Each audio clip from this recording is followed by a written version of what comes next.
Everybody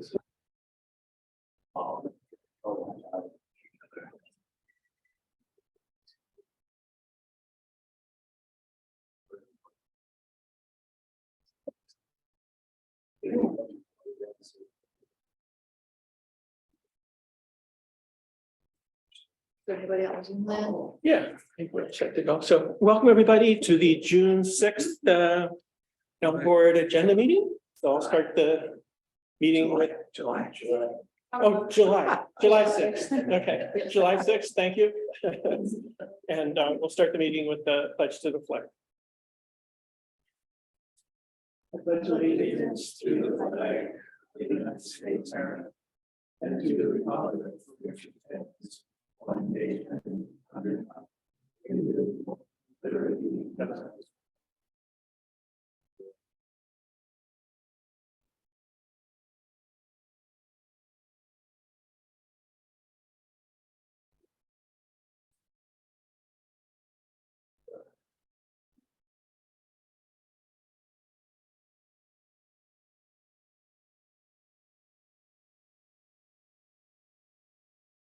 All right. I'm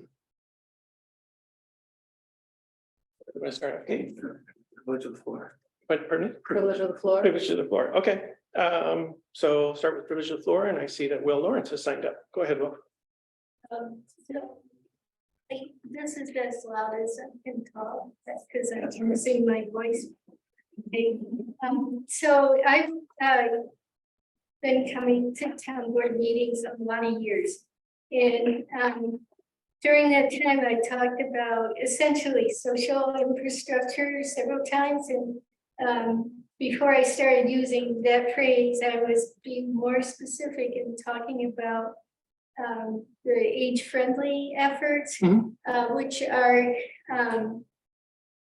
were originally directed at keeping elderly people integrated into the community. And the focus has shifted to explaining that age-friendly is to keep people through their entire lifespan integrated into the community. And so the latest focus has been more on youth. But the reason I'm bringing it up, and I think it's even appropriate to go back to the original, because when you think about the social infrastructure for our town, it relies heavily on how volunteers are able to participate. And most of the volunteers, from what I've seen around the table and people applying for the MTC, I think maybe the original age-friendly, I think most of those people, maybe not all of them, would qualify under the original concerns. You know, we kind of over the age of 50. So saying all that, I go back to the planning board, which accepted some of the age-friendly language into the comprehensive plan, which was a big deal in age-friendly circles, and also for some of the planning circles in New York State. And Caroline, I did a presentation on social infrastructure, and Caroline for the American Planning Association for their upstate conference the year, I think it was 2018, it was before COVID. So COVID also sort of put the brakes on things. So then what happened, something happened there after that. You know, I know the zoning commission worked hard, but when it came time to examine the language of the comprehensive plan and some of the initial language proposed for the zoning commission draft law, there seemed to be a level of confusion about that. And the one meeting where people were ready to discuss it, I was the only planning board member present and was not allowed to speak because even though I would have been on the commission the following month, I was not yet on the commission. So then there was a discussion, but not an awareness about what that was all about. So since then, I think it's, there's some provisions in the draft law that are age friendly, but I see that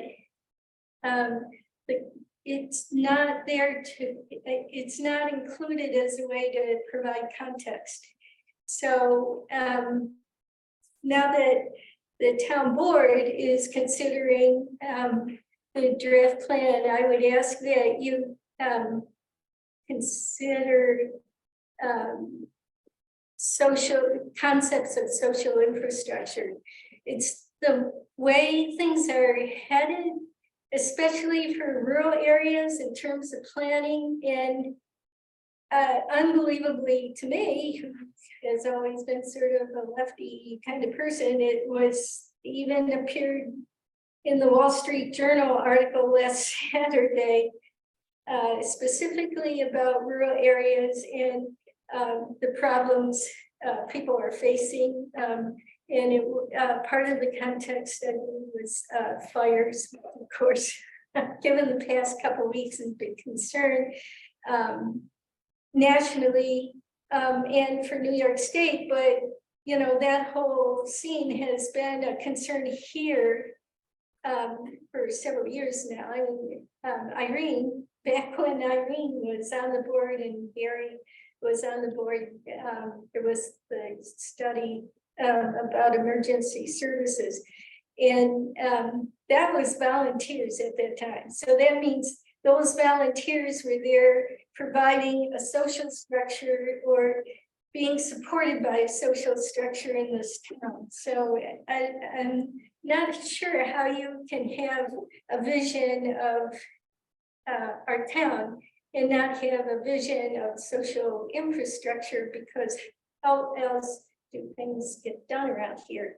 I mean, I know you guys get some money, but I kind of feel like it's a lot of volunteer service for yourselves, and without a supporting social infrastructure, it's pretty hard to stick with it. I think is, the MTC is probably testimony to that. So Great, thank you.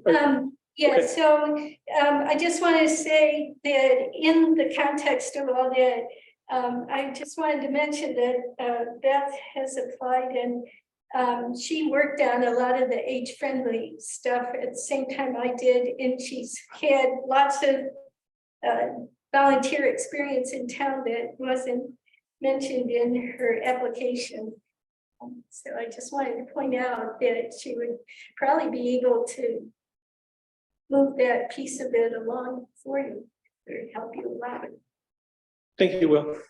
If you have specifics you want to forward to the board while we're considering the zoning law, that'd be great. So, Yeah, I may not be in a position at this point to do that. But so, yeah, but I could probably find someone to. Okay. help. okay, Thank you. yeah, thanks, Will. Great. So that's all I saw signed up for privilege of the floor. So if there are no other, Jesse, is there anyone in Zoom land with their hand up for privilege of the floor?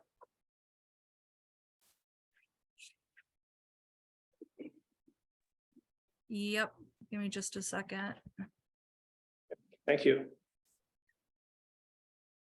Mark, can you arrange that so we can see who signed in? Is there a way to do that on the screen? No.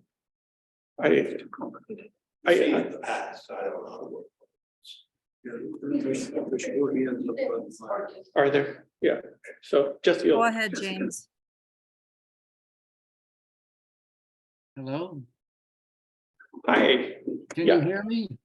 Yes, go ahead, please. Thank you. Thanks for the opportunity to address you.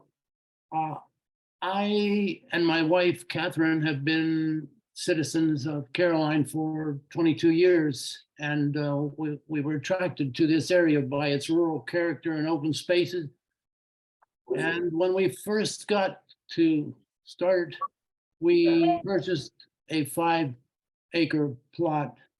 And that seemed like enough for us, but shortly thereafter, an adjoining plot that had been for sale went back on the market, and then there appeared in the field next to us a huge sign that said commercial possibilities. And we knew that there were few, if any, restrictions on what could be done, and this was very troubling. So we looked very carefully at our budget and ultimately purchased that additional 5-acre plot. So in 2006, we were then pleased to see that the town adopted a plan that was followed several years later by a comprehensive town plan after a survey of the residents. And that plan addressed many of our earlier concerns about the desire for rural character, or lots of green space, agriculture, protection of natural resources. But the comprehensive town plan is just a list of goals. There was no mechanism for enforcement until now. The draft zoning law, when passed, will be that mechanism. So at this point, it's maybe informative to ask the question, if the draft zoning law were enforced when we moved here, would that law have affected our decision to purchase more land? The zoning commission has gone to the trouble of earmarking many of the parts of the draft zone law that address issues raised by the comprehensive town plan. For one, to explicitly establish that the purpose of zoning in the ag rural district where we live is to maintain a rural character of the town. And also, among many others, to provide a list of the permitted uses, among which exclude heavy industrial use, which was one of our most serious worries back then, but to allow certain light industrial uses and commercial uses after issuance of a special use permit, so that such factors as noise, pollution, traffic, night lighting, et cetera, are consistent with the surrounding areas. If these protections and others were in place back then, we probably would not have purchased the second lot. But having done so and subsequently put that land into agricultural use as a hayfield by a former town board member whom you may know, we continue to support the notion of agricultural value. So I guess for the bottom line, I would just say to the board, please finish the work that was started in 2006 and pass the zoning law as quickly as you can. Thank you. Thank you, Jim.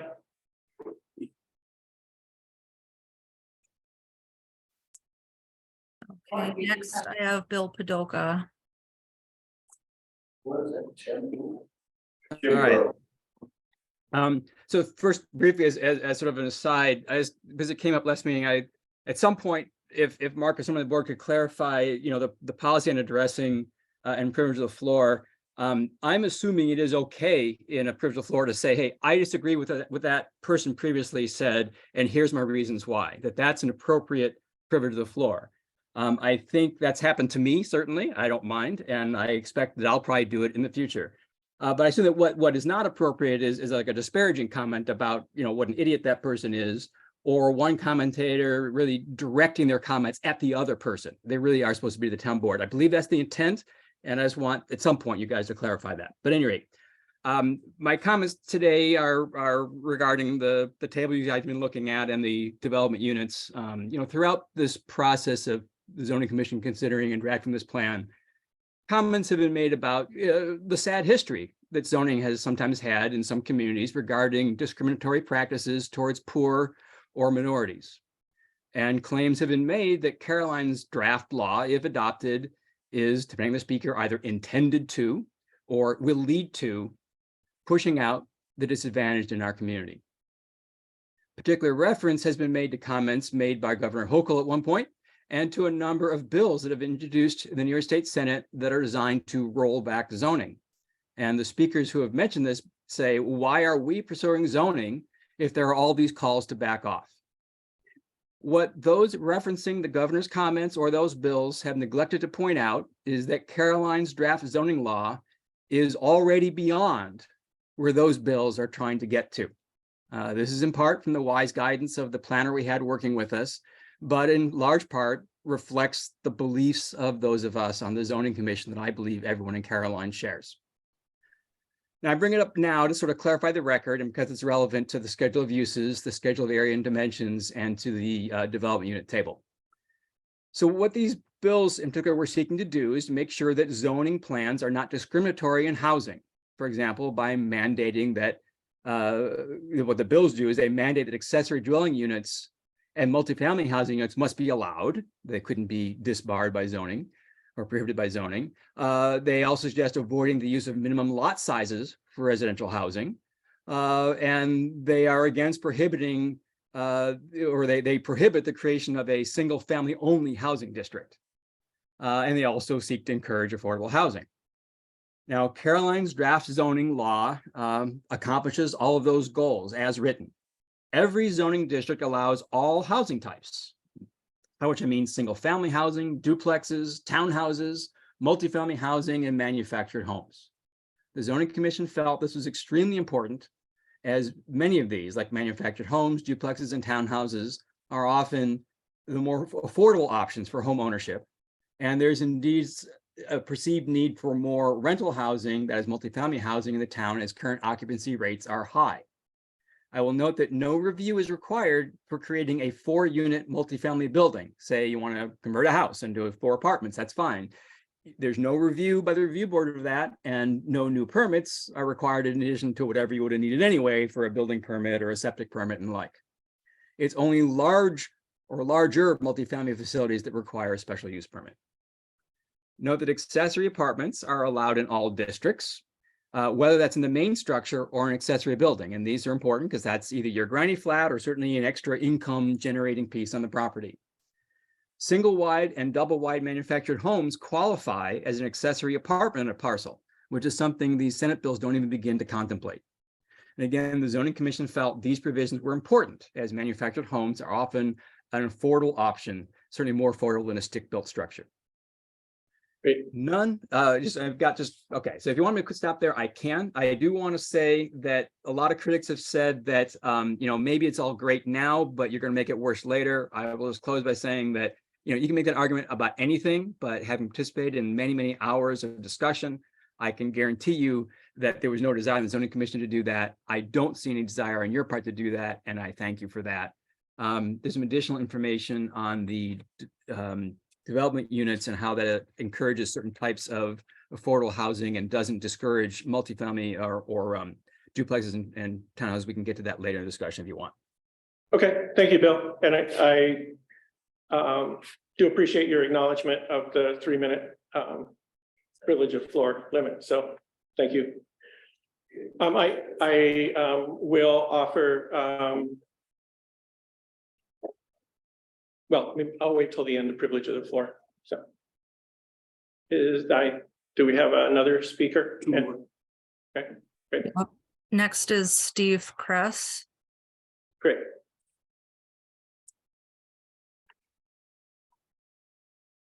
Hello. Thank you for the opportunity to participate in this. I'm in Maine right now, otherwise I would be in the room, but I have some thoughts, and here they are. First of all, I'm a resident and a taxpayer, the town of Caroline, where I've lived for the past 25 years with my family. And my wife, Elissa, and I welcome this opportunity to share our thoughts on why we support the concept of zoning for our town. It was the rural nature of Caroline, with its abundance of open space consisting of forest and wetlands and agricultural land, which was the main reason why we moved here and why we are proud to continue being part of this community. While threats to the rural character of Caroline may seem minimal now, clearly land is scarce, and the pressure to subdivide and develop will only increase with time. We've seen at least 5 new houses go up right around our home within the last few years. We believe that thoughtful zoning now will protect Caroline long into the future. We favor efforts to protect the rural landscape by clustering housing and limiting the size of commercial businesses. This will go a long way to saving the agricultural character of the town, especially small-scale family-owned farms in the forests, streams, and wetlands, which make us so proud. We make our living by writing and teaching about birds and wildlife who have no voice of their own and can't attend meetings. Keeping healthy wildlife-friendly habitat in our community will enable us to continue doing this kind of work, which helps everyone. Smart zoning will help to protect open space and large blocks of undeveloped natural areas that are necessary for protecting the climate, along with hiking, swimming, and other forms of outdoor recreation. So many thanks to those who have created Caroline's thoughtful zoning plan. We believe the zoning plan is our best chance to protect what we love about our community for future generations, and hope that the council moves forward and passes the recommended zoning plan. Thank you. Thank you, Steve.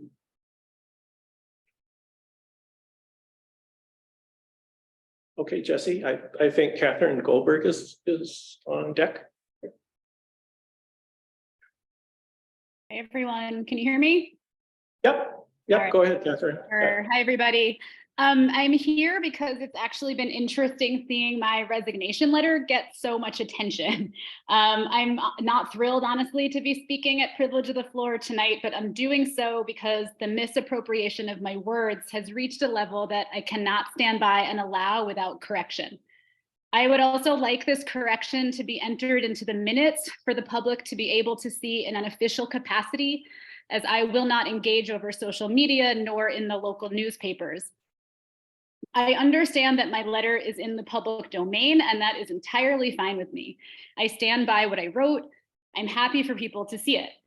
In fact, immediately upon hearing that Pete Hoyt had foiled my letter, I sent it to him myself over email, hoping to save Jesse the trouble. I also indicated to him then, as I will do again now, that the fact that a simple correspondence, which I was entirely happy to share if asked, was foiled, as if some smoking gun would be exposed, is exactly the kind of strange, pervasive, and off-putting behavior that contributed to my resignation in the first place.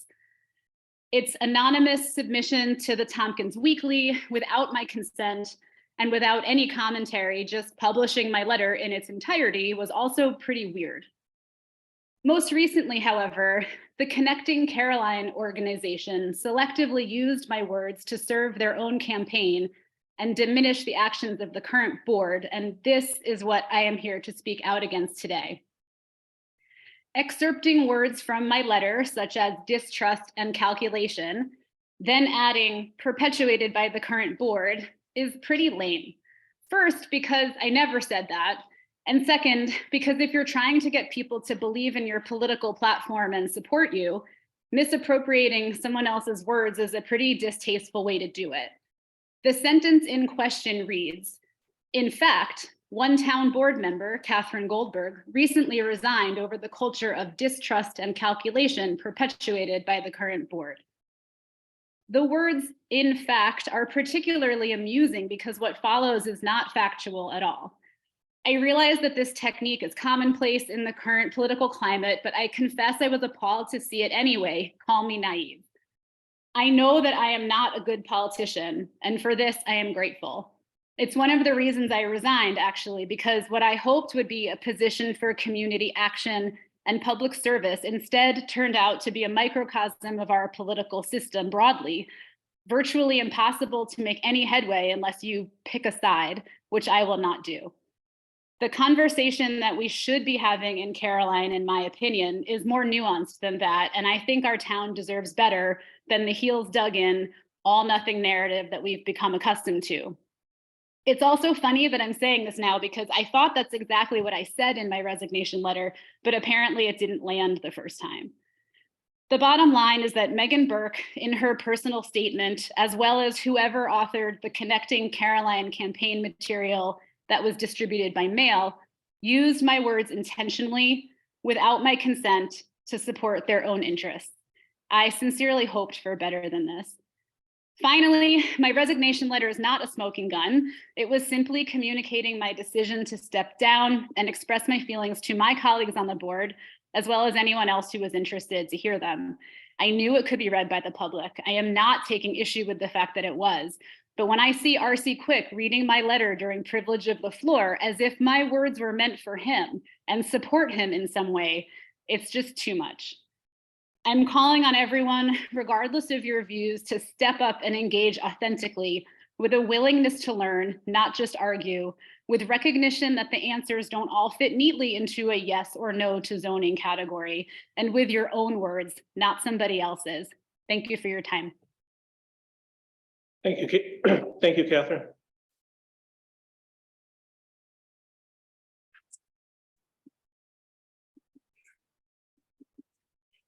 Anyone else? Jesse?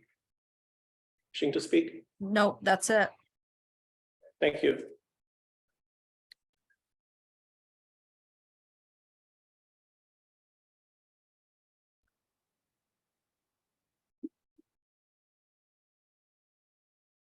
I do want to respond to Bill Padoka's question about, just from my own perspective, about what's appropriate for commentary at privilege of the floor. So certainly factual information is appropriate. So if presentation of information is welcome, and that's the purpose of privilege of the floor. But I think if someone offers an opinion or whatever, so people should not be attacked for expressing their opinions. And so that's the way I would sort of frame things. And I'm certainly, if anybody else, any other board member wants to chime in on that, certainly welcome that. But I hope that clarifies that. I do want to, you know, the privilege of the floor should be a safe space where everyone feels comfortable making candid comments to the board, as we've heard tonight. So. Great. With that, we did hear a comment from last week. A speaker brought up a sex and age discrimination claim against the town, and Kate As a statement. addressed that. Jesse, I sent you this via email. So it's very short. So this winter, the New York State Division of Human Rights and the Equal Employment Opportunity Commission, that's the EEOC, investigated separate complaints filed by Caroline Judge Susan Barr against the Caroline Town Board of discrimination relating to employment because of sex and age. EEOC dismissed and closed the case earlier this spring. On June 22nd, the town received a letter from the New York Division of Human Rights that ordered the complaint to be dismissed and the case to be closed due to no probable cause. That's a quote, the no probable cause. through their investigation, okay, their thorough investigation, quote, failed to establish that complainant was subjected to any form of discrimination based on her sex or age. End quote. Thank you. Great, so now I would like to move on to the meeting, and we have 5 people who have stepped forward to present themselves as candidates for the vacant board position. And and what they've all submitted letters of interest to the board, and so I've asked them tonight if they would like to elaborate on that statement in this interview process. So Mark, it might be helpful just to clarify that this is a position that would be filled through December. Catherine has roughly 2.5 years left in her position, not quite. But there will be a special election for a 2-year position this fall. So this appointment that we're considering now is just through the end of December. right. And it'll be, this position for the remaining 2 years will be on the general election in November. Thank you. So with that, and I've arranged the applicants alphabetically. I think that puts Jonathan Bates first. So Jonathan, go ahead. Do I stand? Can I sit? You can sit and just A little more comfortable. speak loudly. Yeah. This microphone is here. Hi, thanks for considering me. I don't really have anything prepared, but I wanted to come to give the board the opportunity to ask me questions if they had questions. I don't know what you plan, if you plan to make my letter public, that would be fine with me if people want to read what I said. So I can just leave it at that. I mean, Okay. Would you want to give a brief summary in your statement to us? You explained a little bit about what you do and everything. So Sure, I could maybe just talk a little bit about myself. If that's helpful. exactly, that'd be great. So I live just off 79 and Landon Road, 2137 Slaterville Road. We have about 10 acres. We built our house a little over a year ago now. If anyone knows the solar panels that are over there, we're kind of nestled in the solar panels in that field. And we've been here for almost 6 years now. My wife grew up in the area. Her family is here. We moved here because we want to be closer to our family. And I've been following the town board and law making for pretty much the whole time I've been here. I've sat on a few committees and currently on the ag committee. Right now for my kind of day to day, I mostly am a dad and take care of the landscape. I have a small business, food forest farm. I'm currently transitioning it because we just moved to our location, developing the site for agriculture. It's both a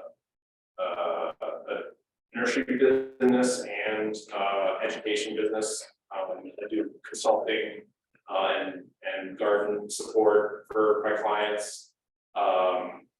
Ultimately, we hope to make it a more public space where we have people come and visit the farm and learn about how we do the things we do. And we had our first public tour 2 weeks ago, Sunday, so last Sunday of every month through December, we're gonna have the land open for people to come and visit, and experimenting.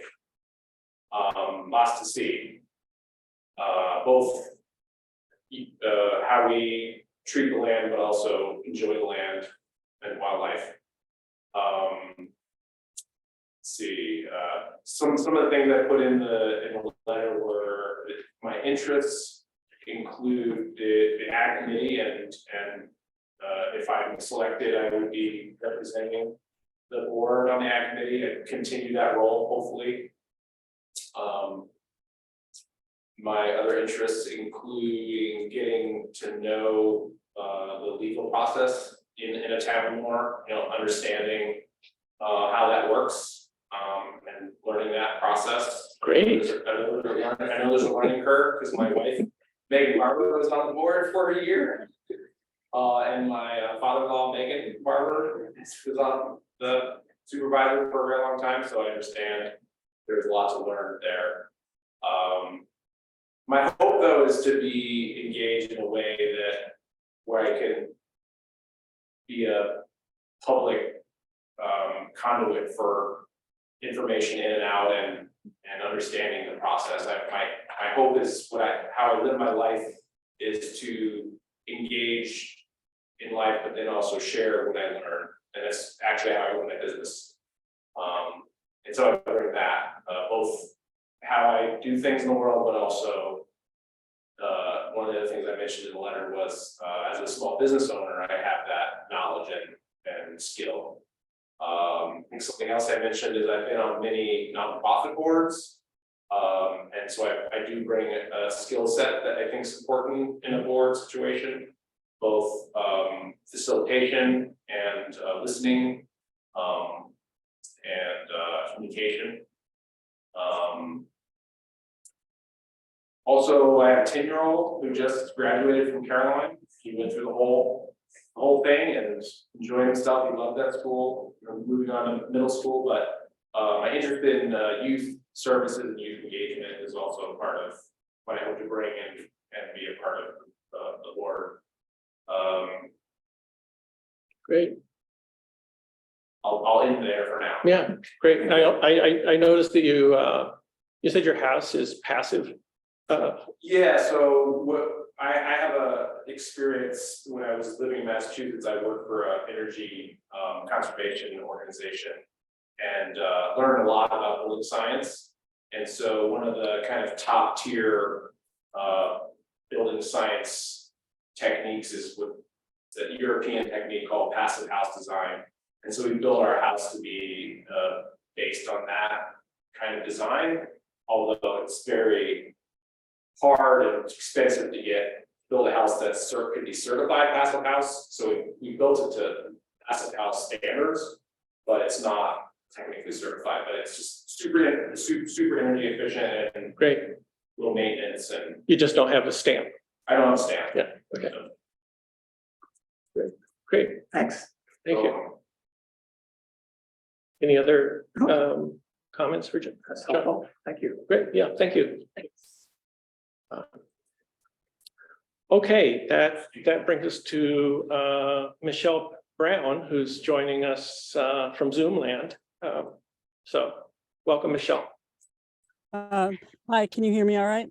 Yes, just great. Okay, yeah, sorry, I'm not there, but I am on vacation in New Hampshire, so. Anyway, thank you for this opportunity and thank you for considering my application. Also, I have to apologize, I'm sitting outside because our house is full of people and toddlers, and so there might be background noise of cars and stuff.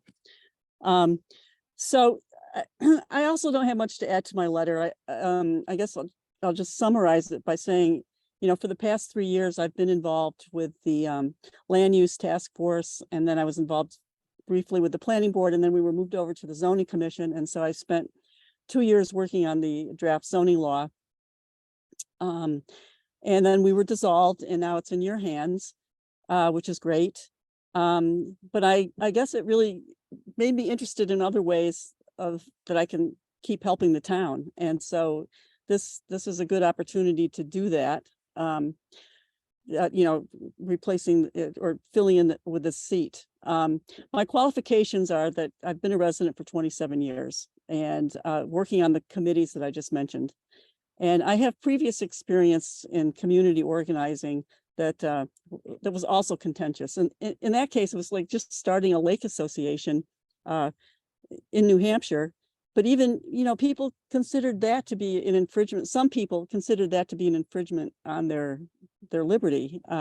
People had lived here for generations and they didn't see why we needed an association that might tell them what to do with their property. So, you know, I kind of lived through that. We were able to start it. It's very popular and it's done a lot of good work.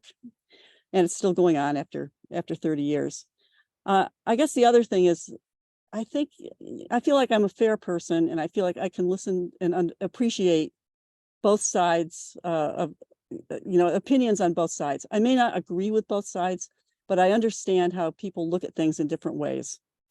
The other thing is working on the zoning commission was really so much time. It just, you know, there's so much time for research and I spent so much time on meetings. And I know that working on the town board would be the same thing. And I'm just at a point in my life when I'm able to put that, I can give you that time and I'm happy to do it right now. So I guess I would welcome any questions that you might have for me. I think that's pretty much a summary of my letter. Great. Thank you, Michelle. Anybody have a question or comment for Michelle?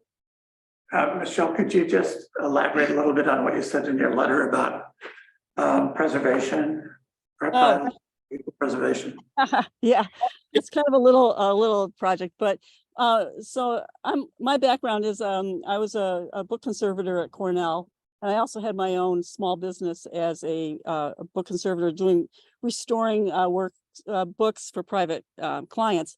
And kind of the difference between a book conservator and say a bookbinder is that, you know, a conservator is concerned about preserving the artifacts and like making plans for emergencies and, you know, knowing good environment, temperature, humidity and all that. And so I've noticed that I don't think the town has an emergency response plan for your records. I don't think there's an emergency response plan for the books in the library or even for the History Society. And I would be happy to initiate a planning, just like what do you do? Who do you call? What vendors do you call? If you have a pipe that leaks, a basement that floods, you know, how do you save the artifacts, the important original materials you have? I understand you have a lot of things that are digitized, but really digitization is more for disseminating information. It's not for permanent preservation. And so you really need to have a plan of what you would do if your physical objects were threatened by a flood or a fire or things like that. And I'd be more than happy to help the board work on that. And it would cost very little. I can't think of any real costs. And it would take some time, but it's just really a matter of organization. So yeah, I would be happy to bring my any expertise I have and knowledge on conservation and preservation to this position. Great. So. Great. Anything else for Michelle? Okay, thank you so much, Michelle. Okay, thank you. Talk to you later. Talk to you later. Enjoy the outdoors. Thanks. It's really hot. Toddlers.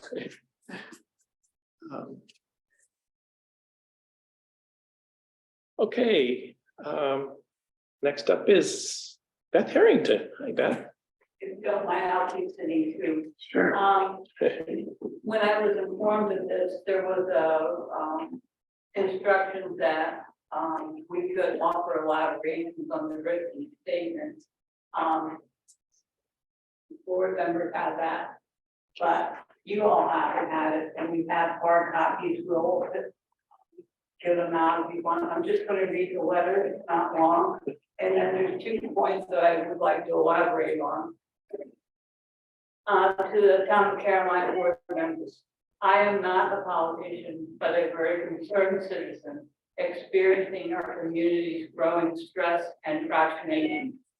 Although not an ancestral resident, I have lived in the town of Caroline for almost 50 years, familiarizing myself with this community and its residents, partly through my Slattersville Volunteer Fire Company and ambulance membership and participation in other local activities.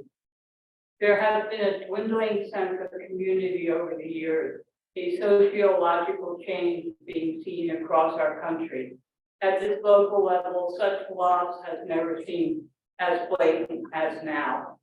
Distrust, anger, neighbor against neighbor, a sense of loss, and even perhaps a fear of violated inherent rights seems pervasive.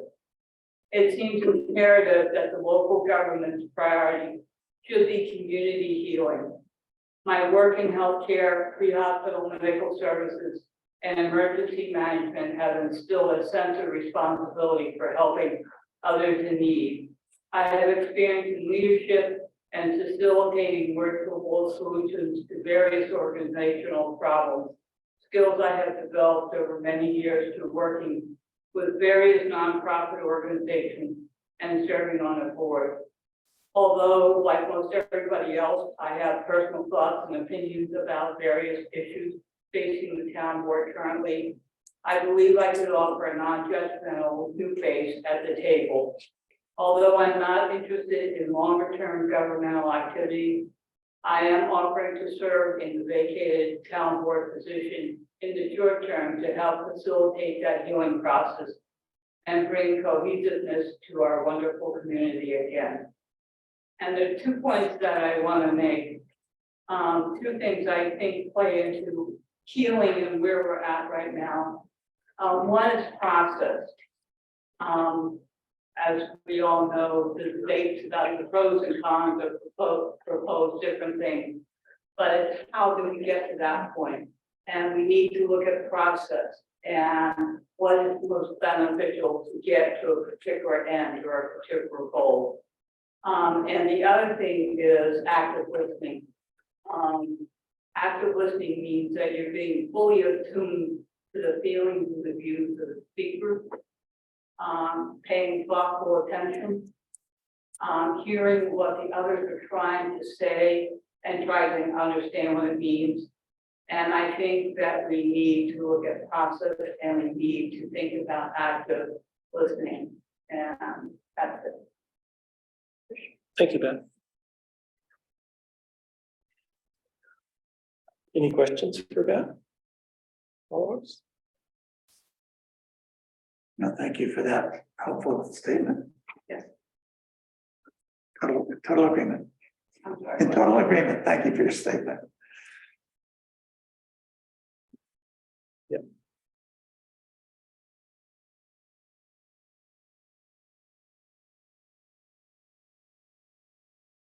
All right, Holly McGee did submit an application. Is she here? Jesse? I don't think she's coming, and I don't know for sure. I was asking Jesse to see if she's online. I don't think so. I don't see her name. Okay, thank you. So Bruce Murray.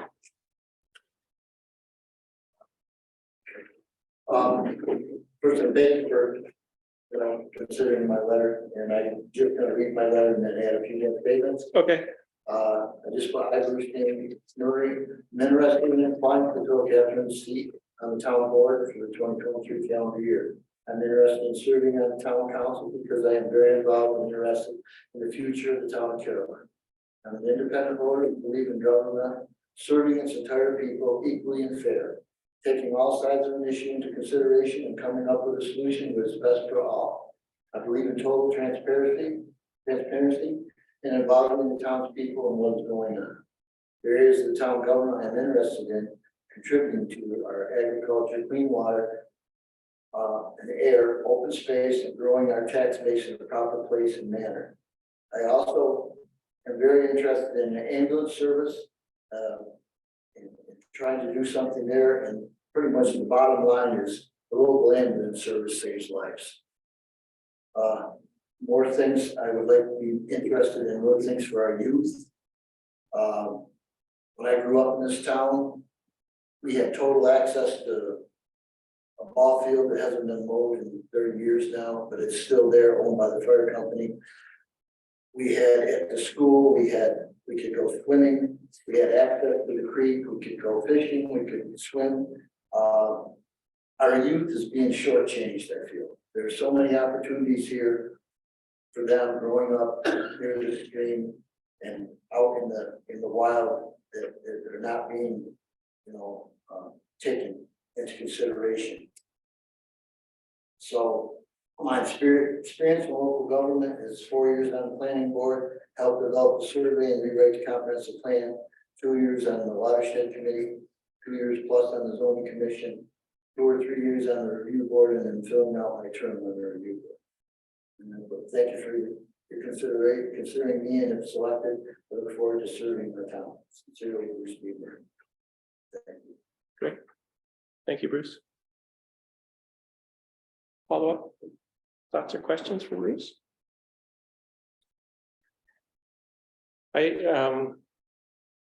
We've talked about that ball field before. Is it mowed and maintained now? What would it take to do that? Wouldn't take somebody more. Yeah, I mean, the access is there, the field's there. It's just vacant land. Yeah, it's vacant land. And it's soccer there, we did all kinds of things there. It's right off the kind of White Church Road back It's right in there off where there used to be a concession stand. Drive it, it's Spider line.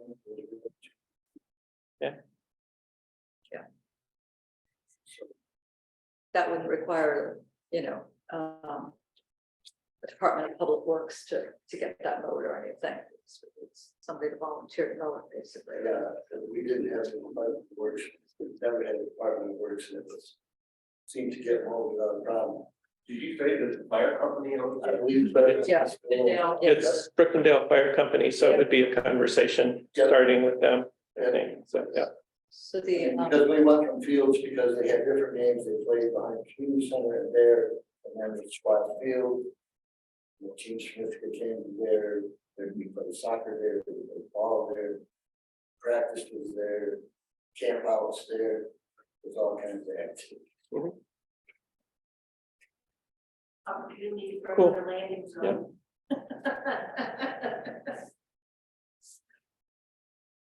I was impressed by all your volunteers for the time. Thank you.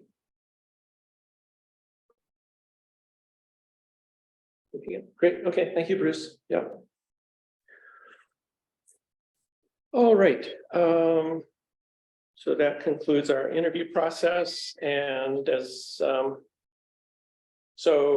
had incorrectly written on the homepage that our next meeting was next week, but it's not. It's in 2 weeks on the 19th, and that is when we would expect to make a decision about the appointment. So with that,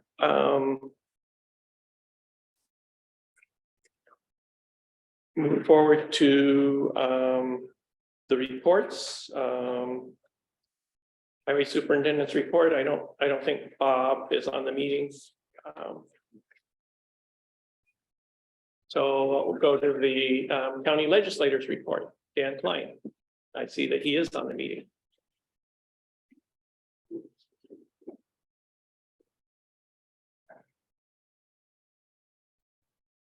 Okay, hello, everybody. I Hi. really only have one quick update, which is about broadband, as I talked about quite a bit with you last month. So when I spoke to you last month, what I told you was we were going to try to leave a little time to explore the possibility of a countywide, municipally owned, municipally operated broadband system before we put out a request for proposals to fill in all the unserved addresses in the county. And I brought that up at a legislature meeting and we had a debate about it, and I lost the vote 6-8. So we are in the process of sending out the request for proposals. Now, you may have seen an article in one of the local newspapers that said municipal broadband, the county has nixed municipal broadband. That was the word they used, but it wasn't actually accurate, and it wasn't a great article. We didn't nix the idea. What we did instead was we're going to simultaneously send out this request for proposals to internet service providers to see what it would take for them to fill in all the unserved addresses in the county. And at the same time, we are still exploring what it would take to have a countywide municipally owned, municipally operated broadband system. We're doing both at the same time. The request for proposals has not gone out yet, so it should go out later this month, I would think. And then the information from our consultant about a countywide municipal broadband system will come to us the first week of August. So we will be able to still take it into account. But as I told you last month, I think it's unlikely that we're going to go that route just because of the expense. The estimate is $80 to $100 million up front to start that system. And that's just, that's hard to wrap one's mind around. So that's my report. Great. Thank you, Dan. You're welcome. Thank you. I have a question or maybe a follow-up comment. So, and I certainly get how an entire project to do the countywide project is, like swallowing way too much at once. And so my question all along has been, or concern has been about doing whatever we do to address the unserved and underserved in the county in a way that could also support eventual build out of municipally owned or county, it could be town or county owned broadband. So and I think this sounds like it will support that. I haven't, we've discussed it a little bit, but it sounds to me like there are ways that this approach can support local efforts to build a municipal broadband utility. Does that sound right? Yes, it definitely supports the option for towns, let's say, to do their own. So Dryden, of course, is already doing it, and Caroline is planning on doing it. So that's all incorporated into this. As I understand it, what'll happen is either people will bid on the town of Caroline or they won't. But if they do that, then you'll be able to see that information. I think that's going to be helpful information to you regardless, but it's not, it doesn't mean just because someone bids that we have to go with that route. So you'll still be able to build out your own municipal broadband if that's what you so choose. Dryden is already doing it. Dryden may bid on other towns as well. What it probably doesn't leave room for in the near term is the ability for someone to bid on the whole county to do I don't even know what that would mean. And I'll also just point out one thing, Mark, and you were in on these emails, but I can share with everyone else, is that we tried to get a meeting with the consultant for the town of Dryden, I guess you're a consultant as well, to meet with the county to answer some questions. And we were told that really would not be considered fair since they're going to be bidding and the RFP hasn't gone out yet. And just to meet with an individual provider and not give that opportunity to other people didn't seem appropriate. And I understood that argument. So what'll happen is when the RFP goes out, there is an opportunity for any bidder to ask all the questions they need to ask. And I guess that's how it'll be handled. Right. I understood that too, Dan. So thank you for that. Yeah. I thought that made. Hey, Dan, this is Tim. I just have one other question. It's kind of a follow-up from the TCOG meeting when the consultant presented the overall plan. One of the things that came up at that meeting was and I don't want to say this in a pejorative way, I'm trying to be descriptive, the consultant's indifference to pricing. So that one of the things that the Dryden municipal-based broadband initiative is committed to is low-cost broadband. Mm-hmm. And the plan that the county seems to be pursuing, roughly put, is to contract with the current corporations to continue filling out other broadband but with no guarantee over cost to the customer. Will that be figured into this RFP at all somehow? Well, Tim, I agree with your description that it was their the leaning and but I guess I'm a little stuck. I don't know how to do both. And if someone has a suggestion of how to do both things where people are bidding to fill in every address and there's some way to build in a lower price, then I would like to hear it. I just don't know how to do that. So Dan, I had a thought originally when I heard the plan to estimate the cost for countywide municipal broadband, and that's simply the build out at $80 to $100 million. So, but if you estimated, if you could do it over a period of time so that you include, that incorporates the cost to subscribers somehow. You mean the income from the subscribers? Yeah, so over like a 10 or 20 year span. Yeah, so if you go up front and hire an ISP to serve these unique unserved homes, that's gonna be a lot cheaper than building a robust municipal system that serves the entire county. But it doesn't consider the costs to subscribers, to residents going forward. So if you include that cost, it might be sobering. Which would mean return income into the system, right? Right. So Because we're getting money back into the system that's a not-for-profit. and I realize that requires some kind of estimating what the costs would be down the line for each kind of system. But yeah, that's the only solution I saw. Yeah, thanks. So we can make that argument when the time comes, when the RFP, comes out and the legislature has to make a decision about whether to go for a countywide system or not. Just to have everything on the table, there are a couple other arguments against the countywide system. One of which is that it puts the county in the business of running an internet company, and that's, I could tell you that no one's really anxious to take that on. And the second thing, and I know people don't like to hear this, is that Dryden's model where they're charging $50 a month. By the way, they're charging $50 a month for the cheapest plan. I found out later on there are more expensive plans, but I know they only mention the $50 a month plan. But the fact is that that is an unproven business model. I'm glad they're doing it. I'm rooting for them. I wish them all the success in the world. But to bank on the fact that that system is gonna still be the cheapest in 5 or 10 years is a gamble, and we're gonna have to convince enough people that is a gamble worth taking. And I'm skeptical that argument's going to carry the day. Okay. We disagree, but yeah. I appreciate that. So.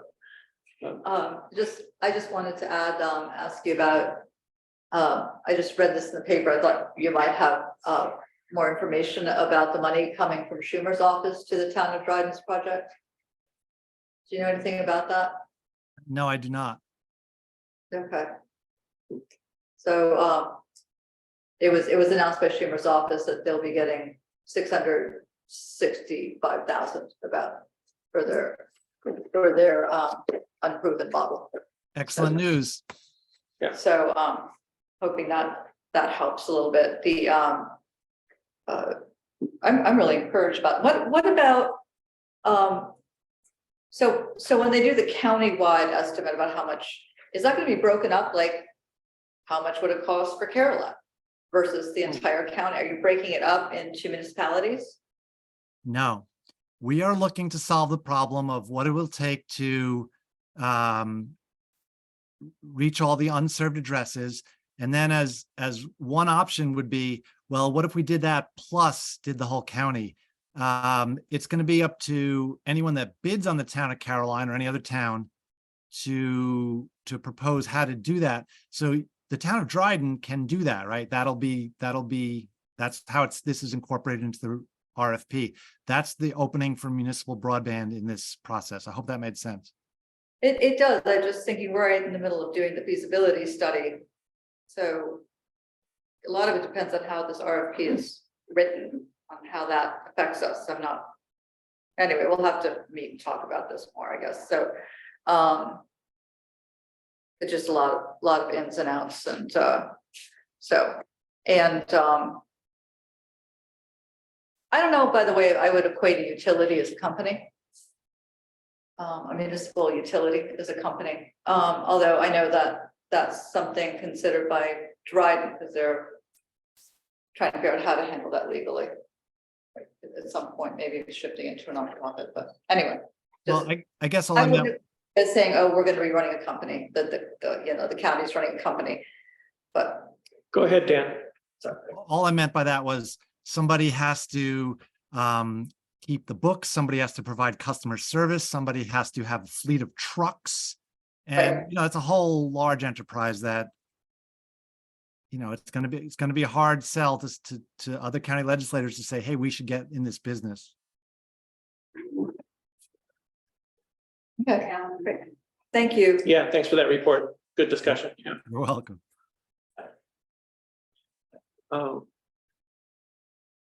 Okay. Committee reports.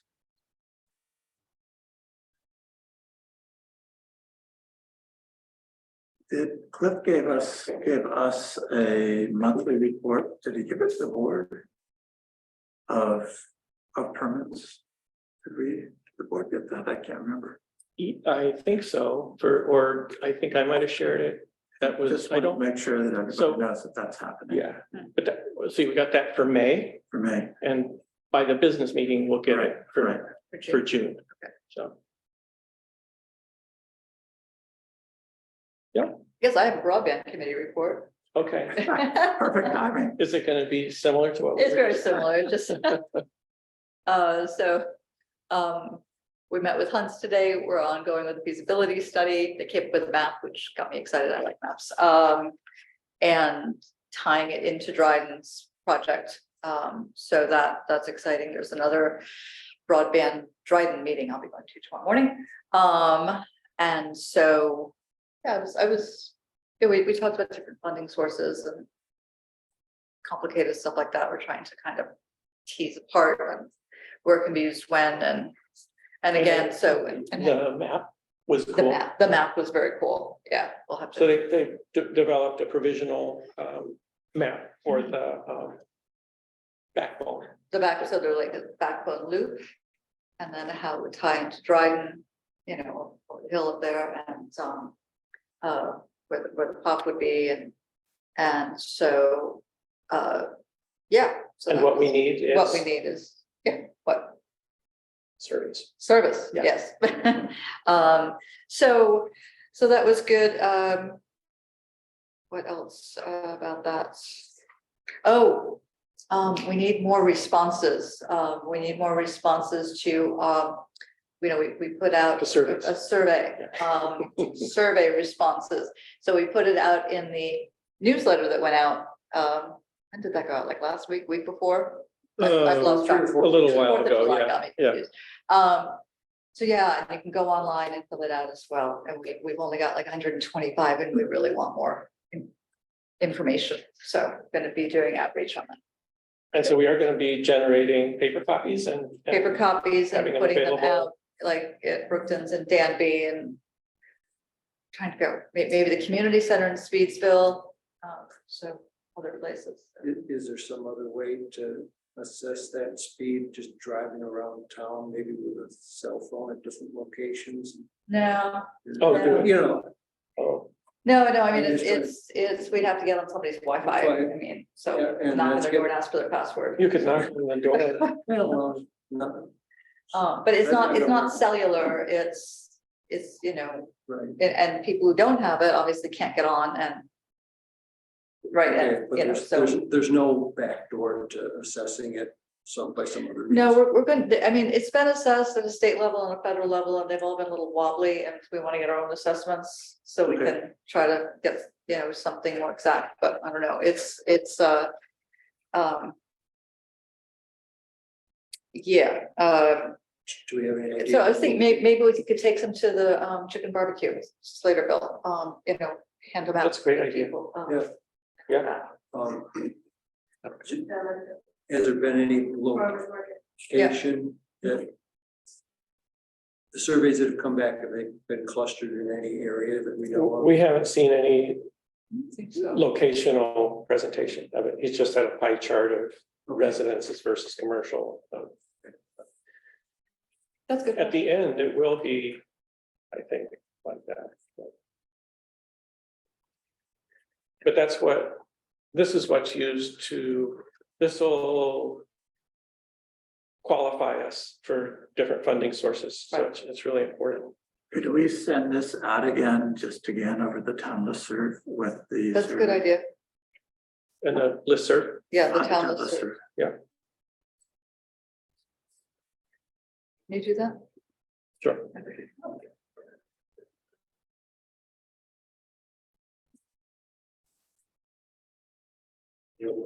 Think they advertise on the radio, right? Good idea. What's that, Bruce? Radio announcement? Just radio notes. Yeah. Thank you, good idea.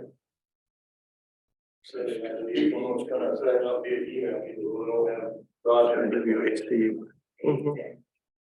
Jonathan, did you have a comment earlier? No. Maybe maybe you guys could get interviewed on WHCU on the morning show. Mhm. If See you in 2 weeks. we reach out. Okay, bye. Thank you. Good night.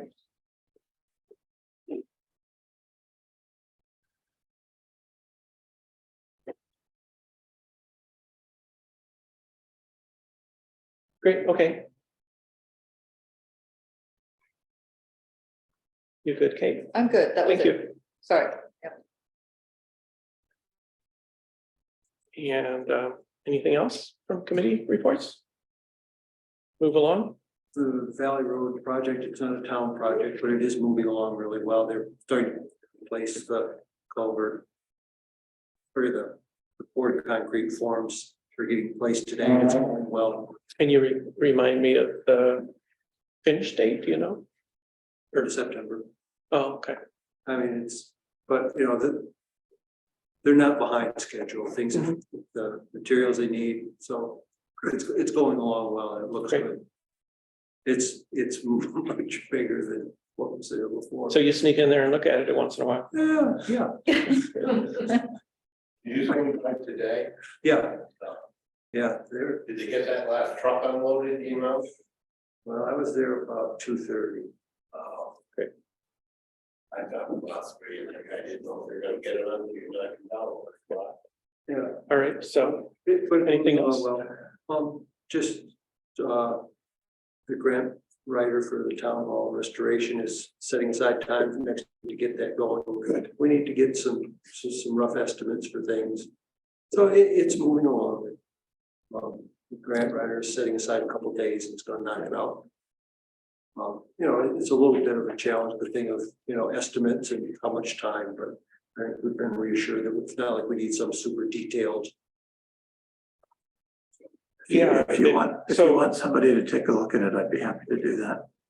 So, Thank you. Yeah. if you need another set of eyes. Yeah. So just to elaborate on that, Cal and Steve and I met for about 2 hours and talked over the different things, and then Steve did an exam.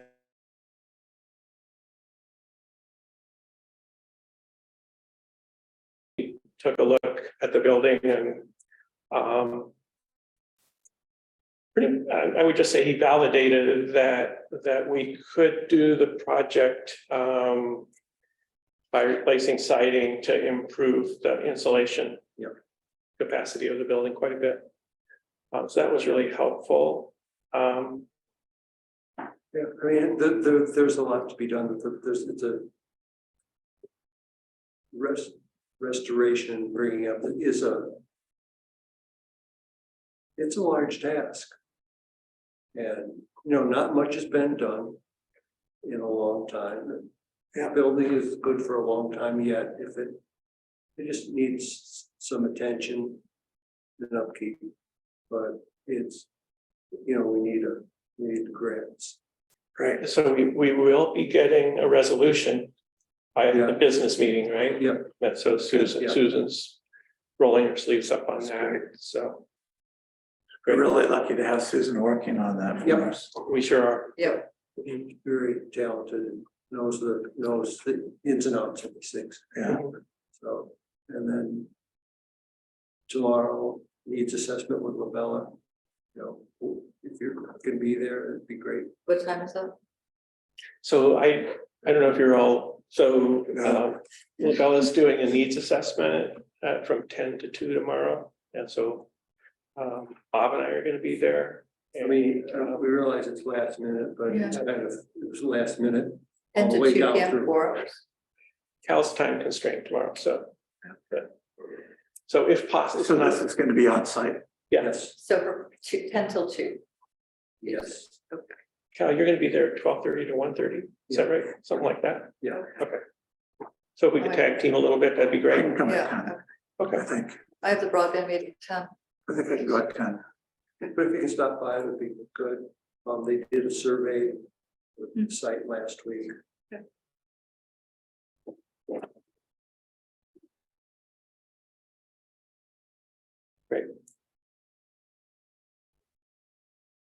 Great, thank you, Cal. Let's see, oh boy, so. We did, as you know, get a bid on that Cruise Road project, so I'm putting a resolution forward to award the Cruise Road Culvert and Stream Stabilization Project to Byler Excavating LLC. And I will just read it. Whereas the town was awarded a water quality improvement grant from the DEC $247,568 for culvert replacement and bed stabilization of Boyer Creek at Eckers Road a few years back now. And whereas Byler Excavating LLC of Parkersville, New York submitted a successful bid on June 22nd, 2023 with a total base bid amount of $273,000 and 2 deducts of cross veins of $20,700 each. And whereas the town's engineer, T.G. Miller, has reviewed the bid for accuracy and qualifications of the bidder, and based on that review has recommended that the town award the contract to Byler Excavating. And I would also add in then that I forwarded you the revised recommendation of award after Bob and I met with T.G. Miller. So that recommendation was to, based on, we felt like acceptance of the first deduct, which is the downstream cross vein, that we could accomplish we could stabilize the creek by other means and take that out, and it would get the total project cost down to about the grant award amount. So anyway,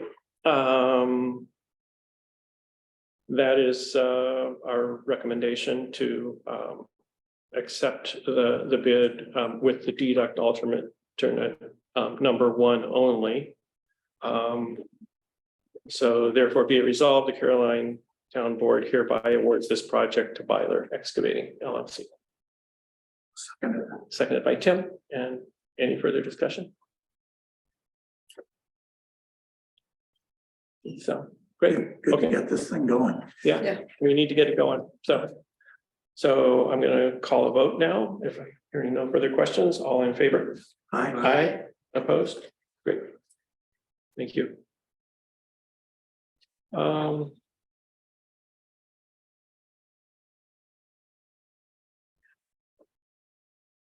All right, so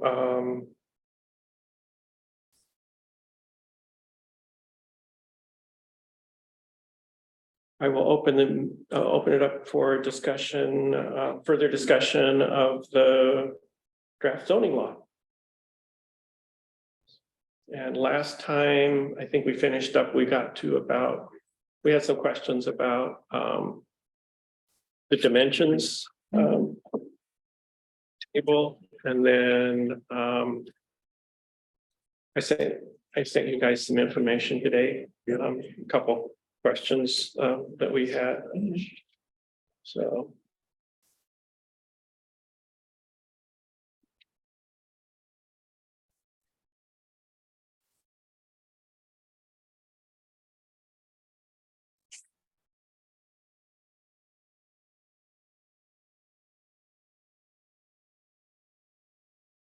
So one thing that I don't know. Does it make sense? Should we consider, like I mentioned before, about, should we consider all just any district changes later as a single? Maybe that's, yeah, let's do that later. I mean, I'm a little bit concerned that it's 8:25. Right, so I was Yeah. figuring, yeah, go ahead. And if we follow the agenda, that we would start doing this in 25 minutes, but Yeah. barely give us a chance to get our head in the game. I think it's been 2 weeks since we've even thought about this.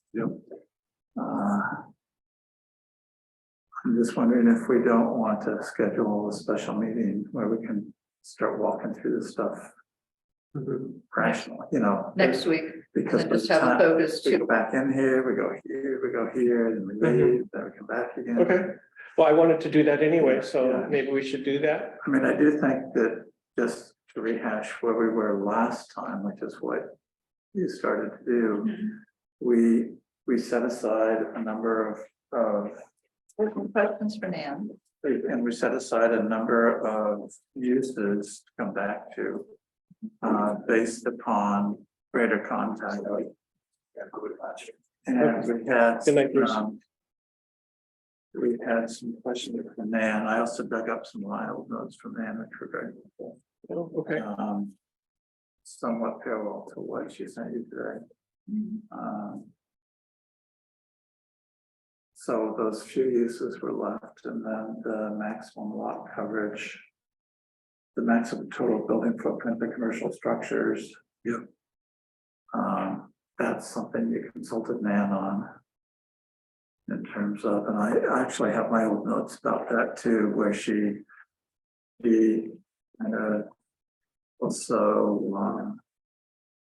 expounded upon, I think, what she wrote to you, which is that maximum total building footprint isn't just a matter of runoff protection, but it's meant to reflect the overall use of the space, which could be also road frontage, parking lots, lighting. Right, well, the footprint includes Footprint. the parking lots too. Right. That's something that I got a little not confused, but the chart we had, like what size the building was, kind of got me distracted about that. It also includes the whole space for the business, so.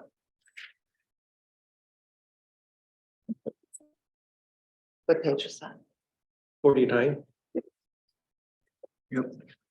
I don't know, maybe we could make that decision, right, conceivably, since it's focused without, and going back to the use table thing, which might require some time. And then the other thing that we were thinking about that she also wrote you about, Mark, was table 2.1, which are the bonuses for multifamily dwellings. Oh, yeah. And Yeah. in affordable housing units. Right, And that even seems to be something we could do tonight. I would think. yeah, It's that's not what that I complicated. was thinking, exactly, so I'd written those down, yeah. Well, you made those suggestions last time, and I wanted to check on that.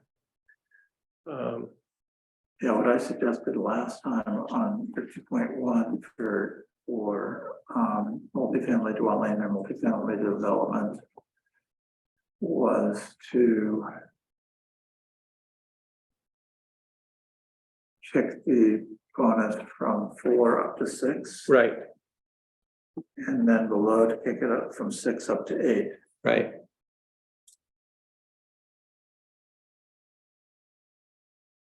Could give a builder more flexibility in undertaking that kind of project, And more incentive. more incentive. More intensive, yeah. And Nan seemed to agree with that. But she didn't think these were, there was no unanticipated downside, which is what I was worried Yeah, about. yeah. So maybe I'll make a motion, make those changes. Okay, Right. Okay. that'd be great. You want to go ahead and do that? Sure, so I'll make a motion for table 2.1, which is the density of development units allowed by development type and ag rural. To change the 4th down, which is multifamily dwelling and multifamily development.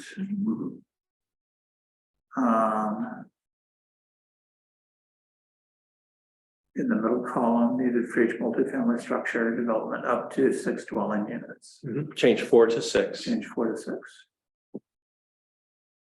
And below would be to change 6 to 8. So we'll just do that in one resolution? Yeah. Okay.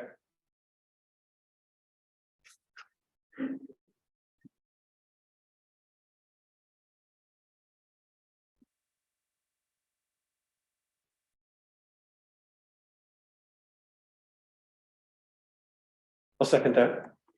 Well, wait a second. And so in the next, under number of additional, do you want to change 3 additional units to 4 so that it's a multiple of 8? And Oh, over there, yeah. and set it to 3 in the other one, so it's a multiple of 6. 2 is a multiple of 6 too. 2 is a multiple, yeah.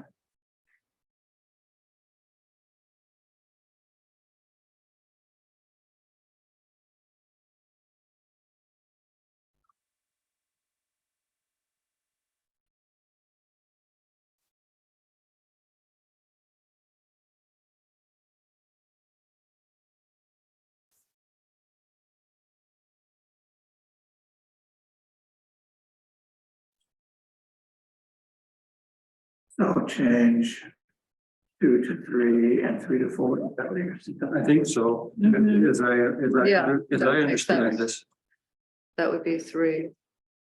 That would be TGF, 4. Good night, Kathy.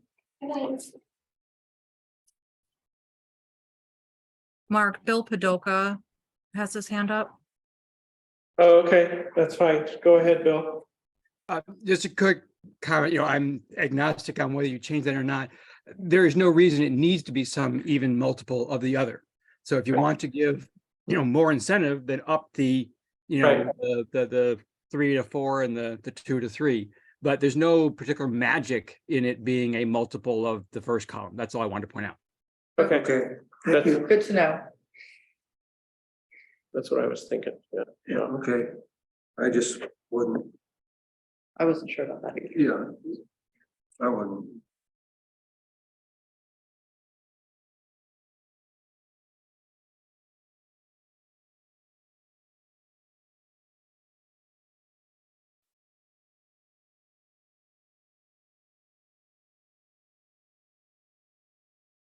Any further thoughts about accepting Cal's suggestion?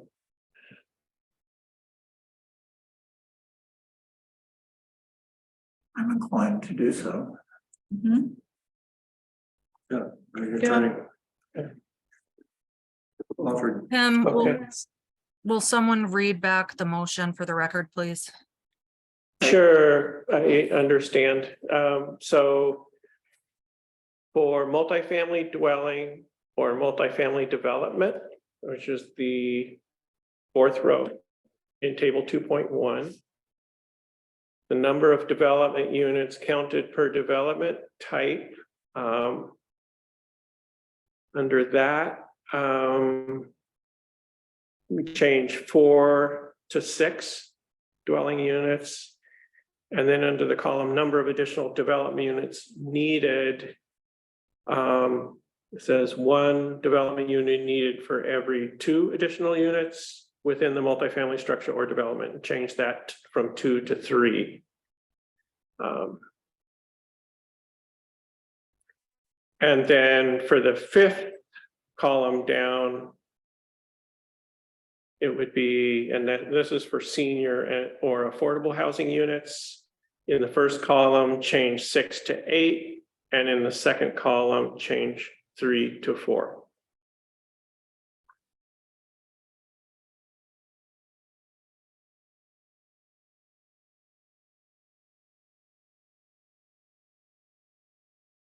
Thank you.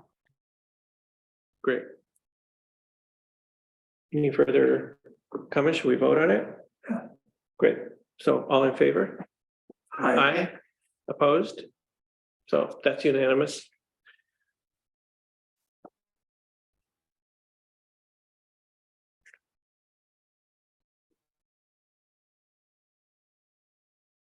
And then were you suggesting, are you ready to put forward suggestions for the maximum total building footprint of commercial structures? Yeah, I'd do that. So what I would suggest would be 5,000 for ag rural. 2,000 for Hamlet Bessemer, which is going back to the original proposal by the zoning Yeah. commission. In Hamlet Sladeville, they had recommended 10, I'd recommend 5. And that's the original too, right? Yes. I think so. Yes.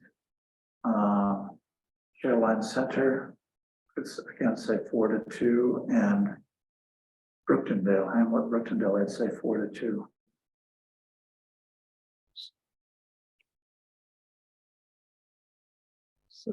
And the others would stay the same. I'm fine with focus commercial being 15. I want to make sure I got these right. 3, 2.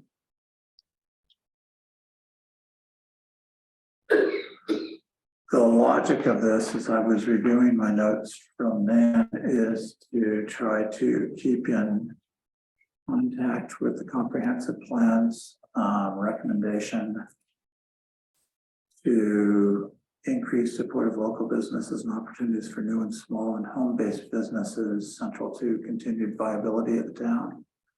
And also to pay attention to open space and aggregated development. And one of the things that she cautioned me about is going across the board with larger numbers is basically promising a footprint for large commercial development across the town, which in her opinion did not correspond to the recommendations of the comprehensive plan. So she recommended a much more diversified approach to this than the final recommendation of the zoning commission, which at the last minute upped all of these significantly. Right, so the smaller footprints would encourage more, like the home-based businesses, the smaller Right. ones, individually owned and not the corporate ones coming in. but- Right. But these are, these are less diverse, right? Because it reduces Well, the footprint. what it does is it provides larger opportunities in some districts and smaller opportunities in others. The smaller opportunities are primarily focused in the residential areas, the proposed residential areas. So the focus commercial would stay the same at 15. I think that's Yeah. totally reasonable, That makes sense. personally.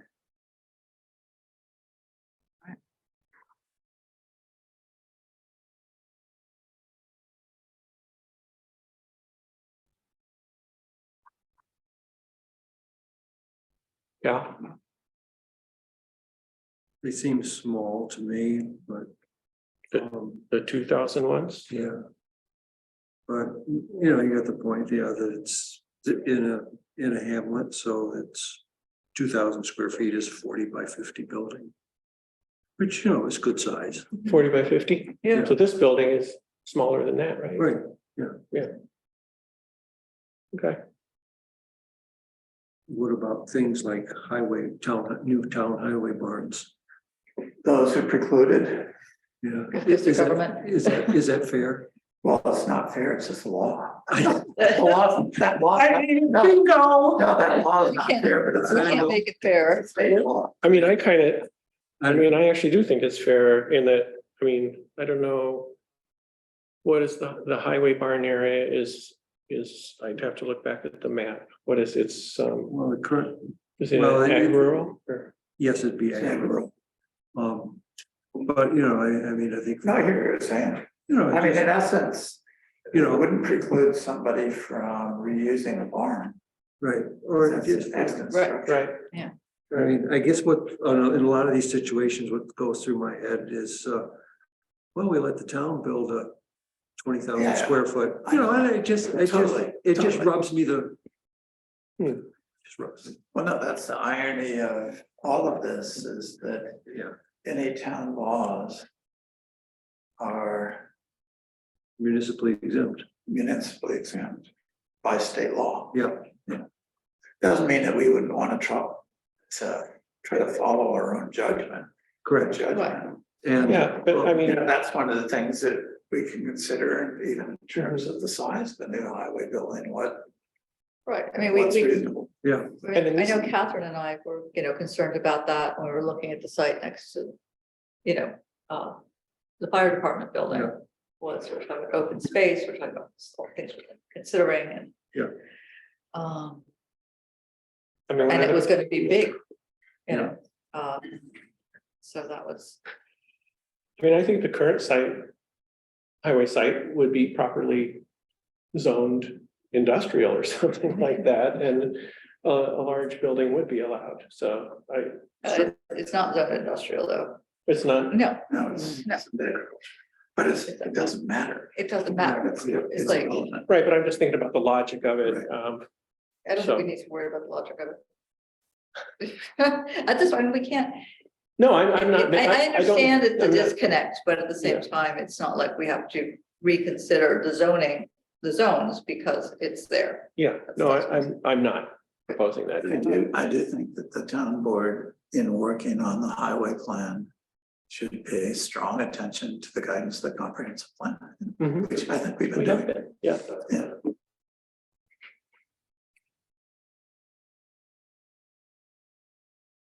So, I guess, So shall I make a motion? should we make a motion on these sizes? Are these Yeah. okay? So the motion, Jesse, would be for table 2, schedule of area and dimensions for maximum total building footprint commercial structures, which is the last column, In square feet. Last row, last row in square feet. Ag row would be 5,000. Hamlet Bessemer would be 2,000. Hamlet Slaterville would be 5,000. West Slaterville, 3,000. Caroline Center, 2,000. Hamlet Brooktondale, 2,000. Center Brooktondale, 3,000. Focus Commercial, 15,000. Got it. Thank you. great. And that was the Second. resolution. Is there a Okay. second? I'll second that. Is there further discussion? We ready to vote? Okay, all in favor? Aye. Aye. Opposed? That's unanimous. While we're here and actually making decisions, why don't we just move up and stop? Yeah. And the maximum lot coverage percent, I mean, this is just something that seemed to me I just didn't quite understand the disparities in the commercial, in the residential districts. Yeah, from 25 to 50. From 25, 20 and 25 to 50. And of course, the logic of this, I mean, some of the logic of this has to do also with pertaining to accommodating septic and septic systems and parking and road frontage. But I just thought, and Nan weighed in on this again and said that the planning association's recommendation for rural is to keep it small, to protect open space. That one makes sense. That one makes sense to me. What didn't make sense to me were the Bessemer and the Brookendale. Right. Bessemer has had a history of quite a bit of problems with, if it gets too crowded, somebody comes in and wants to build a house and then drills a well, and everybody else's well in that area seems to kind of suffer for a while. They seem to come back, but I know there's a real anxiety. There's an impact. Everywhere, Yeah. everywhere. Okay. I mean, that wouldn't affect that. 'cause Well, in the sense that but it keeps it a would little be- more open. That keeps it Yeah. more open, yeah. So, Yeah, I mean, that's something Yeah. I mean, the lot though is 1 acre, right? I mean, correct. and so, I mean, unless you have one of those houses with a bathroom for every bedroom, or something. So I'm But- not, are we ready to, like, do we have enough information to work on this or? So the Hamlet in Brooksondale is still at 25. I don't really understand why then that, Brookendale, I don't know. I just know that a I little bit of just, information about Bessemer. I'm just a little concerned about, okay, the other Hamlets are at 50. Max, okay, except for the Hamlet in Brooksondale. Is way low at 25. That seems low for Brookendale. I mean, But yeah, in the, Especially if center Brookendale is 50. yeah. right, But I think it's I mean, I guess we're talking about, interesting. So there was some rationale. Right.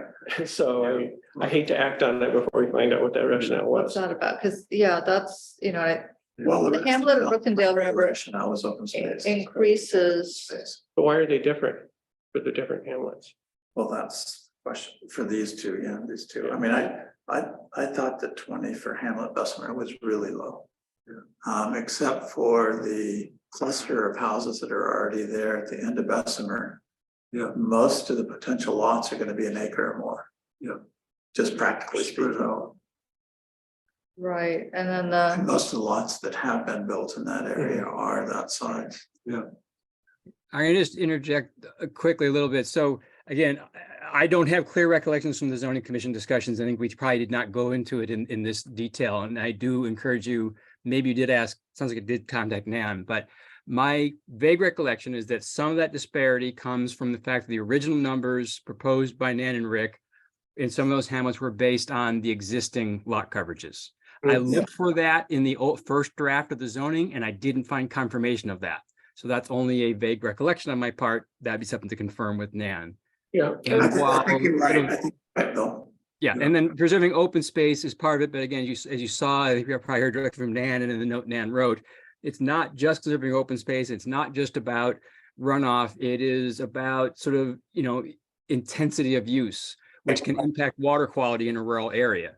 And that's why, again, the Rural Water Association had recommended more like a 15% lot coverage in rural areas. If you're going to have wells and, septics and, I think recharging of aquifers and groundwater, that was their recommendation. We did not go into that in great detail. So if you want more info, you better go to Nan. Yeah. Okay. I think Yeah, we when I think about Brooksondale, I tend to think about center and then like this far out, and I have to remind myself that the hamlet here extends way up Brooksondale Road, right, where it isn't covered much at all. The houses don't cover much. In both directions. Right, yeah. Well, it doesn't go much the other direction. So it's 12 minutes to 9.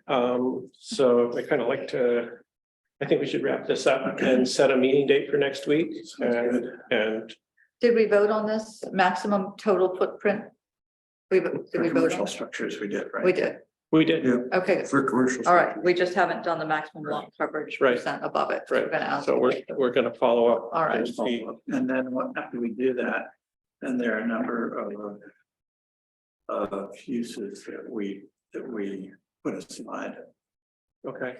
because we thought that we'd be able to make a better decision once we had done this other work. Right. But we Okay. can come back to those. Yeah, Okay, so when should we meet? When should we or meet again?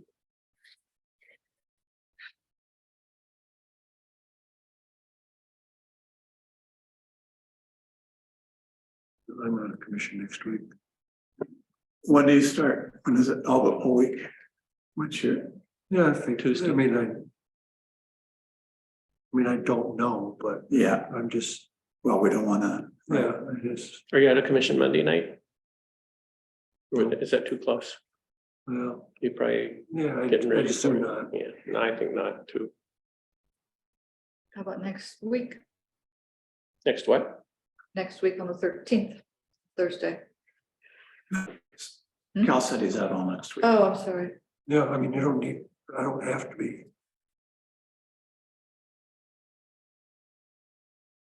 And the business meeting is the next week, right?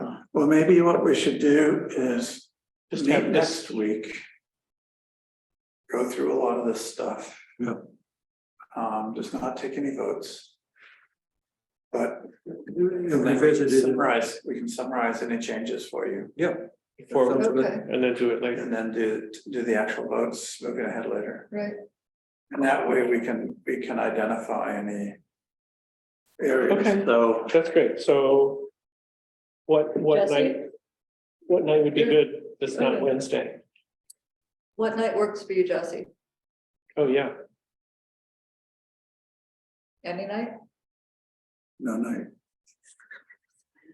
I can do any night but Wednesday night. Okay. I can't do Tuesday. you can't do Tuesday, I wanna just do Well, Monday. should we just Monday or Thursday? Thursday, I'd rather do Thursday. Monday, I've got a meeting. Tim can't do Thursday. Tim can't Is do that right? Thursday?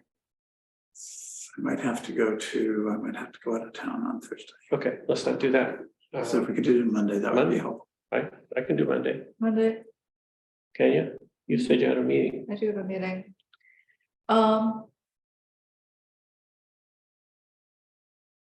Well, but I'll come here first. I mean, I can prioritize The this. other idea is make this We could make it on the 17th. the main item for our 19th. No, we need a meeting. Oh, the Yeah. 19th, yeah. Okay, Well, we could do the 17th then. Want to do the 17th? 17th Monday. works, yeah. Monday The 17th, for our next board meeting. before our next board meeting. Okay, I guess so. Maybe Well, you'll that's up to put that- Jesse. Yeah, How about the 17th, Jesse? Yeah, I can make that work. okay, Thank thank you.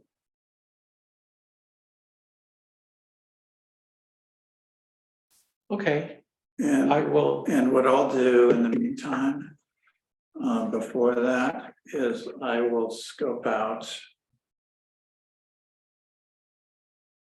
what it might be, the uses in question. the articles that we might be able to rehearse Okay, in that meeting, that would be great. in addition to what we've already done. Yep, I think that would be good. And it looks, I think that we can start making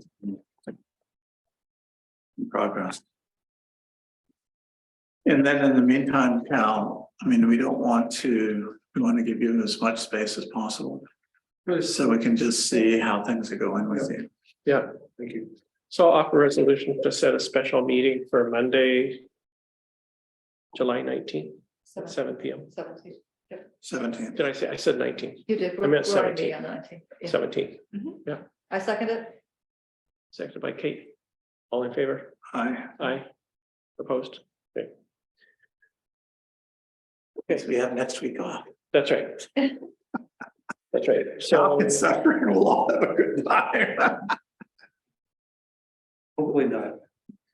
So for the minutes of June 21st, I'm looking around here. I did, when I was making the changes, one little tiny thing. For motion 1, should be change use school private from X to SPR. I think that was just in the ag rural. district. I think that should be added on in ag rural district. So I noticed that today. Okay.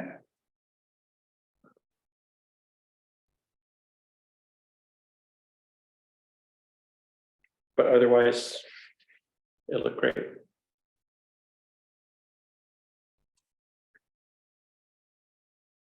Anything else? Didn't catch anything. What's that? I did not catch anything. You did not catch anything. Okay, great. So, My wife was terrible today. so with that, the minutes of June 21st are approved and agenda items for the business meeting. With whatever time we have, I would suggest we continue work on the zoning law. Yes, Yes. I don't have anything lined up right now, but by then I may have something. Let's see, a couple of I wanted to talk with you about doing the key changes. And so I think we need to move forward on that. So I would propose that we do so and schedule that during court hours and move forward, since we haven't gotten a key and it's almost 2 years since we should have. So Cal, any thoughts? And I think, you know, we'll do it during court hours and move forward with that. so during court hours means Well, it would be Monday or Tuesday. Clerk hours. The clerk. Clerk when the hours, clerk right. is in it, but not during court session, yeah. I think we're all hating this. But then that's the. Yeah. Yeah. The complication there might be, you know. Interrupting town clerk where if people are coming in or something, so.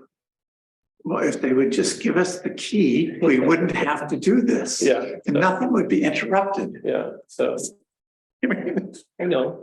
Right. So it's just. I think this is an operational thing that needs to happen. Yeah, It shouldn't take long, right? I don't think so, but yeah. I mean, I'll also mention, just to remind us that we received a note, I think all of us, from Judge Barr.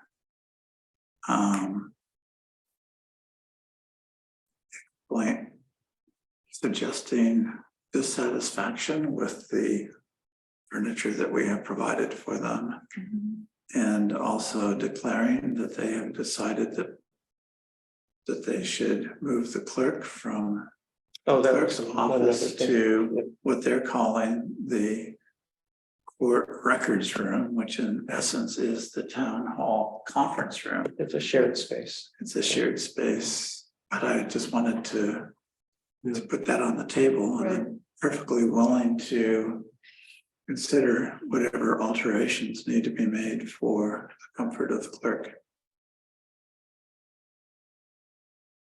Yeah. But this is a shared space. It's not a space that just should be used for The court, the court. right, Well, that's for the small conference room. right. I mean, the keys, those are court offices and Right, those are court offices, but this space and that space, I mean, you and I were just talking about it, we got security cameras, then we go into.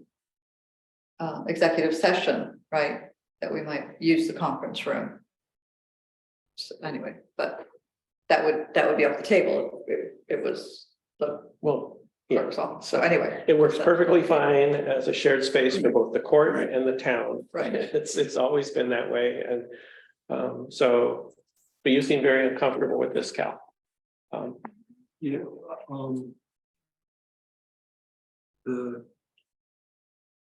want to propose another solution?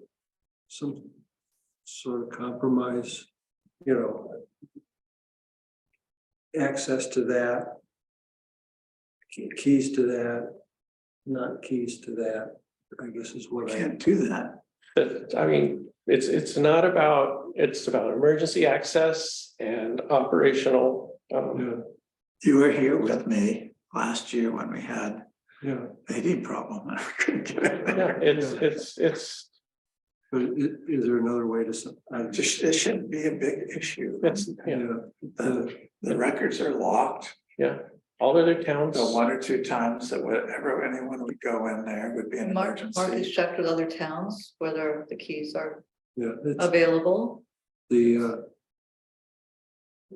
Nobody else has ever had access to the court's chambers in the past for this town. We've always had keys previously Don never had a key. until, yes, he did. Well, then he's telling us, you one thing, he's telling me There- another. When I took over the office, we had keys to the court offices, every building space we had keys to. Okay. So that's, yeah. Um, So this happened when the big brouhaha over putting light bulbs in a corner of that room. yeah, it's, So yeah, that's when, and then after that, they called in a security and changed the locks and retained sole possession of keys. So that is absolutely, you know, turning things on its head. So we've been deferential for 2 years. The Office of Court Administration's clarified that they need to provide us keys. They have not.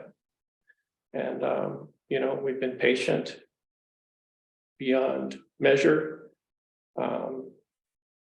So I just, we need to do this We voted to do it a year ago. and be done with it. Yeah. And I hope everybody will support that. So.